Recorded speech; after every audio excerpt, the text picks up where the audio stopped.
अविनाश ऑफिसवरून घरी आला, पण समोरचे ते दृश्य बघून तो आश्चर्यचकित झाला. त्याने बघितले की त्याची बायको स्वाती अंगणात बसून कपडे धुवत होती. तिला संध्याकाळी एवढ्या उशिरापर्यंत असे कपडे धुताना बघून तो म्हणाला, स्वाती, तू सकाळी कपडे का धुवत नाहीस? एवढ्या थंडीची कपडे धुवायची काय गरज आहे? तुला थंडी वाजेल आणि तू आजारी पडशील. स्वाती मान खाली घालून उभी राहिली आणि म्हणाली, मग मी काय करू? नेहा तर घरातलं काहीच काम करत नाही. सगळं काम मला एकटीला करायला लागतं. मी सासूबाईंना बोलले तर त्या म्हणाल्या की ती मोठ्या घरातून आलेली आहे, तुझ्यासारखी गरीब घरातून आलेली नाही. तिला तुझ्यासारखी घरातल्या कामाची सवय नाही, त्यामुळे घरातली सगळी कामं तुला एकटीलाच करायला लागतात. बायकोचं बोलणं ऐकून अविनाश सुन्न झाला. तो विचार करायला लागला की या अगोदर पण मी माझ्या आईवडिलांचा दुजाभाव झेललेला आहे, पण आज माझ्या बायकोसोबत पण तेच सगळं होत आहे. लग्न झाल्यावर सुरुवातीला त्याला याबद्दल काहीच माहीत नव्हतं, कारण स्वाती घरातली मोठी सून होती. पण जेव्हापासून त्याच्या धाकट्या भावाचं अजयचं लग्न झालं होतं, तेव्हापासून त्याला हे स्पष्ट जाणवायला लागलं होतं की त्याचे आईवडील दोन्ही सुनांमध्ये भेदभाव करत आहेत. अविनाशसाठी त्यांनी एका गरीब घरातल्या मुलीला स्वातीला पसंत केलं. तरी पण अविनाशला या स्थळाबद्दल काहीच तक्रार नव्हती, कारण त्याला त्या मुलीच्या वागण्याशी, तिच्यावर असलेल्या संस्कारांशी देणं घेणं होतं.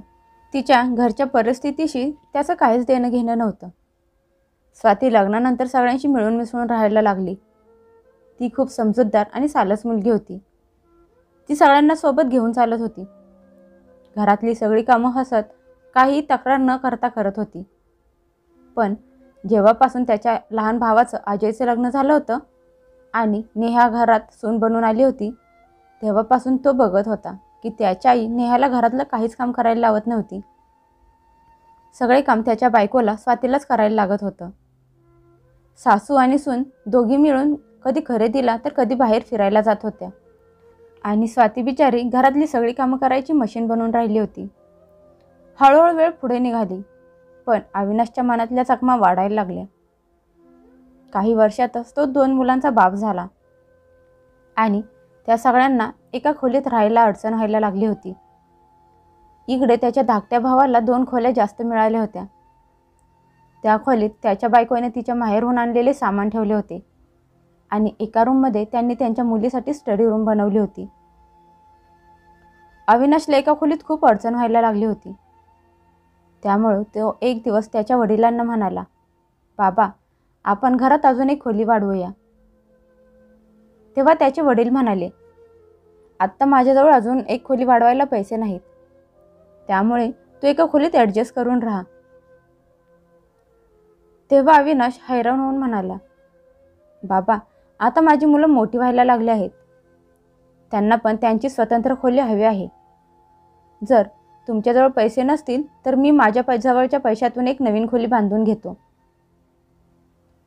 त्याचं बोलणं ऐकून त्याचे वडील म्हणाले, हे माझं वडिलोपार्जित घर आहे आणि जसं घर बांधलं आहे ते तसंच राहू दे.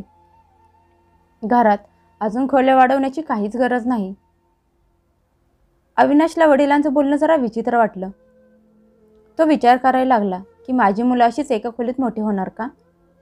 त्यांच्या नशिबात त्यांची स्वतःची अशी स्वतंत्र खोली कधीच मिळणार नाही का? या विषयावर तो त्याच्या आईशी पण बोलला होता आणि त्याच्या आईने पण हेच उत्तर दिलं होतं.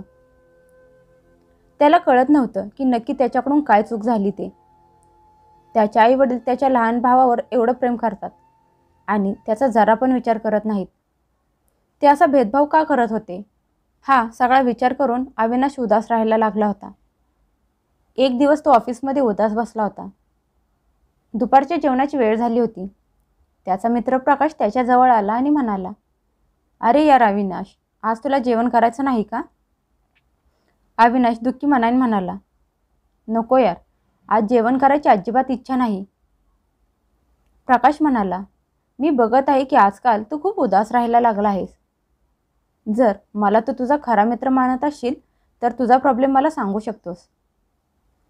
अविनाश पहिल्यांदा जरा दचकला, पण नंतर भरल्या आवाजात म्हणाला, माहीत नाही माझे आई वडील माझा जरा पण विचार का करत नाहीत. ते फक्त माझ्या धाकट्या भावाचा, त्याच्या आनंदाचा विचार करतात. लहानपणापासून बघत आलो आहे की ते आमच्या दोघांमध्ये भेदभाव करतात. मी विचार केला की मोठे झाल्यावर तरी ते असं करणार नाहीत, पण असं काहीच झालं नाही. उलट आता तर माझी अवस्था पहिल्यापेक्षा आणखीनच वाईट झाली आहे. हळूहळू करून अविनाशने त्याचं मन त्याच्या मित्राजवळ मोकळं केलं. त्याचं बोलणं ऐकून प्रकाश गाढ विचारात बुडून गेला आणि म्हणाला, जर तुझे आई वडील तुझा विचार करत नाहीत तर तू तुझा स्वतःचा विचार कर. आता तू एकटा नाहीस. तुझ्यासोबत तुझी बायको आणि तुझी 2 मुलं पण आहेत. त्यांच्या भविष्याचा आता तुलाच विचार करायला लागणार आहे. अविनाश म्हणाला, आता तूच सांग, मी काय करू? मी माझ्या आईवडिलांच्या समोर हात जोडून भीक तर मागू शकत नाही ना की माझ्यावर प्रेम करा, माझा विचार करा. मी माझ्याकडून सगळे प्रयत्न करून बघितले आहेत की माझ्याकडून काहीच चूक होऊ नये, त्यांना दुःख पोहोचेल असं कधीच वागलो नाही. पण ते प्रत्येक वेळी धाकट्या भावाचा, त्याच्या बायकोचा विचार करतात. तेव्हा प्रकाश अविनाशच्या खांद्यावर हात ठेवून म्हणाला, मग तू ते घर सोडून का देत नाहीस? तू तुझं स्वतःचं नवीन घर भाड्यानं घे. स्वतःचा संसार वेगळा थाट. स्वतःच्या मर्जीने स्वतःचं आयुष्य जगायला सुरुवात कर. आता तू तुझ्या पायावर उभा आहेस. स्वतःचा नवीन संसार सुरू करू शकतोस. तुझा कोणीच विचार केला नाही, पण तू तर तुझ्या मुलांचा विचार करू शकतोस ना? तू त्यांना त्यांचं सुंदर असं आयुष्य जगायला देऊ शकतोस, ज्यासाठी तू स्वतः तरसला होतास. मित्राचं बोलणं ऐकून अविनाश गाढ विचारात बुडून गेला. शेवटी आठवडाभर विचार करून त्याने एक ठोस निर्णय घेतला. त्याला कळून चुकलं होतं की जर नाती कमजोर झाली असतील, मोडायला आली असतील, तर एकाने प्रयत्न करून काहीच होणार नाही. मग एक दिवस तो त्याच्या वडिलांना म्हणाला, बाबा, मला एका खोलीत खूप अडचण होत आहे. विचार करत आहे की माझ्या ऑफिसजवळच एक घर राहायला भाड्याने बघत आहे. त्याचे वडील तर त्यावेळी काहीच बोलले नाहीत, पण थोरल्या सुनेसोबत या विषयावर बोलण्यासाठी संधी शोधायला लागली. एक दिवस अविनाश बाहेर गेला होता. त्याचे वडील थोरल्या सुनेच्या खोलीत आले आणि म्हणाले, थोरले सुनबाई, मी ऐकलं आहे की तुम्ही राहण्यासाठी एक नवीन घर भाड्याने शोधत आहात. तिथे तुम्हाला भाडे द्यायला लागणार तर आहेच ना? मग एक काम का करत नाहीस? तुम्ही इथेच या खोलीत राहा आणि या खोलीची भाडे मला द्यायला सुरुवात करा. पुढच्या महिन्यापासून 10,000 भाडे मला द्यायला सुरुवात करा. खोली तर तुमच्याजवळ आहेच आणि जेवण तू बाहेर गॅलरीच्या खाली बसून करत जा. स्वाती सासऱ्यांचं बोलणं ऐकून हैराण झाली की ते हे काय बोलत आहेत. तेवढ्यात मागून अविनाशचा आवाज आला, अरे वा बाबा, तुम्ही तुमच्या मुलाकडून भाडे घेणार का? त्याचे वडील म्हणाले, का नाही घेऊ शकत? तुम्ही लोक एवढे दिवस फुकट माझ्या घरात राहत आहात आणि आता तुम्हाला भाड्याच्या घरात राहायला जायचं आहे. तुम्ही लोक जर बाहेरच्या लोकांना भाडे देऊ शकता, मग मला का नाही? वडिलांचं बोलणं ऐकून अविनाशचे डोळे पाण्याने भरून आले. तो म्हणाला, बाबा, मी तसे तुम्ही भेदभाव करत असल्यामुळे टेन्शनमध्ये होतो आणि वरून अजून तुम्ही माझ्याकडे भाडे पण मागत आहात. मी बाहेर घर भाड्याने घेऊन राहण्याचा विचार करत आहे आणि तुम्ही माझ्या बायकोला समजवत आहात की गॅलरीत खाली जेवण बनवत जा.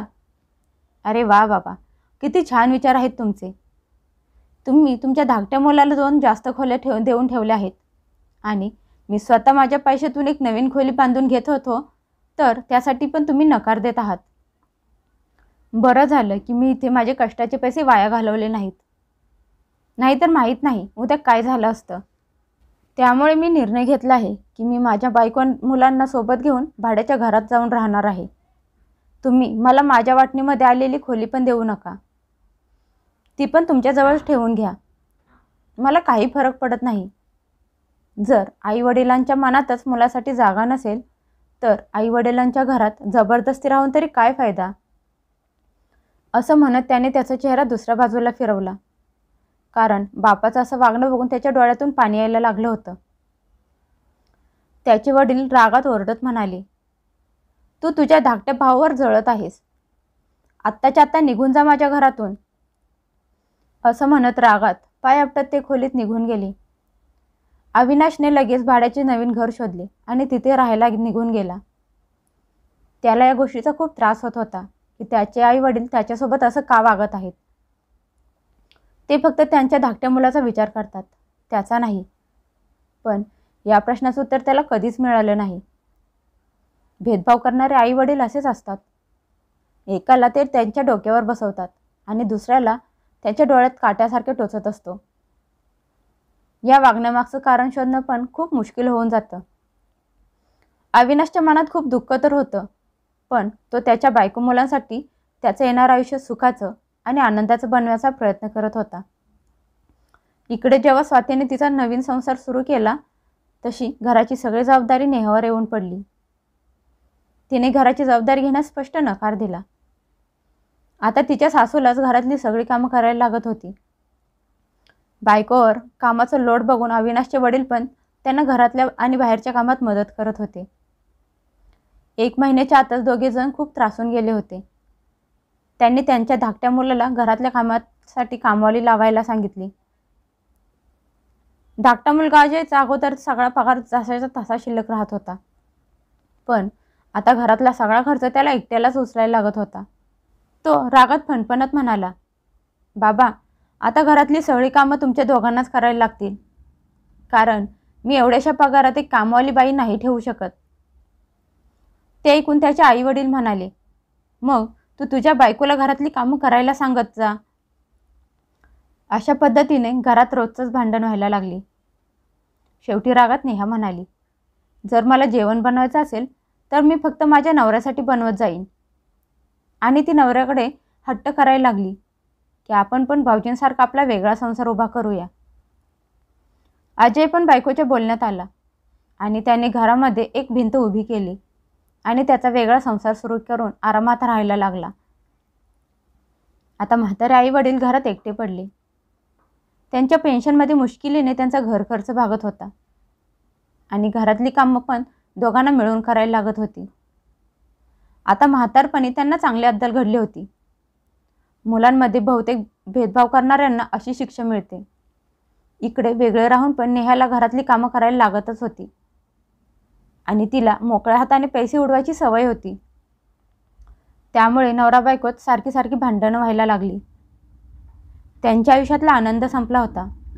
आई वडिलांच्या भेदभाव करण्यामुळे आज एक हसतं खेळतं कुटुंब उजाडलं होतं आणि कोणीच खुश नव्हतं.